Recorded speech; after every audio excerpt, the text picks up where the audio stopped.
Welcome to this program on foreign exchange risk exposures. I'm Evan Mahoney, founder and president of FX Initiative, an independent informational platform focused on foreign exchange. I'll be your presenter for the program ahead, and the following three learning objectives will be covered in detail.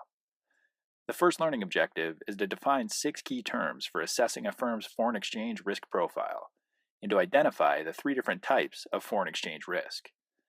The 6 key terms that enable the assessment of a company's foreign exchange risk profile will be defined and include functional currency, foreign currency transactions, foreign entity, foreign currency statements, and foreign currency translation.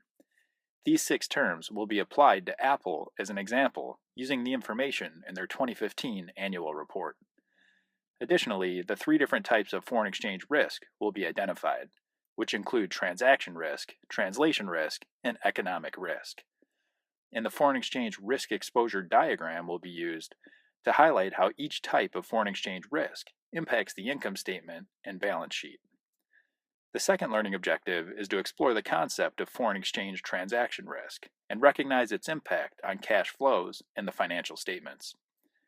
The concept of foreign exchange transaction risk will be examined in detail, which includes exposures such as revenues, expenses, receivables, and payables. The foreign exchange transaction timeline will be used to illustrate the 2 different stages of transaction risk, which include forecasted transaction risk and booked transaction risk. Additionally, the foreign exchange transaction simulator will be used to illustrate the economic similarities and accounting differences between forecasted and booked transactions. Specifically, Apple will be used as an example to compare revenue, which is a forecasted transaction, to a receivable, which is a booked transaction, to highlight that the economics of the 2 transactions are similar, but the accounting impact on the financial statements is quite different. The third learning objective is to explore the concept of foreign exchange translation risk and to discover how the accounting consolidation process applies to foreign subsidiaries. The concept of foreign exchange translation risk will be examined in detail, which includes exposures to foreign subsidiaries in the form of net income and net investments. The idea that translation exposure is an accounting event that typically does not impact real cash flows will be examined to emphasize how earnings and investments in foreign subsidiaries are not usually liquidated, converted in the market, or repatriated back to the parent company. Additionally, the foreign exchange subsidiary consolidator will be used to illustrate the mechanics of the accounting consolidation process and show how foreign exchange translation risk arises.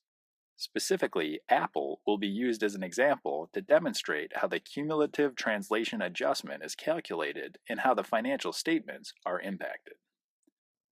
This course is designed for finance and accounting professionals, as well as those interested in or exposed to the foreign currency market. The overarching goal of this program is to understand and identify the different types of foreign exchange risk and their impact on the financial statements and cash flows. Upon completion of this program, participants should be able to recognize common foreign exchange risk exposures and better assess a firm's overall foreign exchange risk profile in pursuit of managing foreign currency risk more efficiently and effectively when conducting business internationally.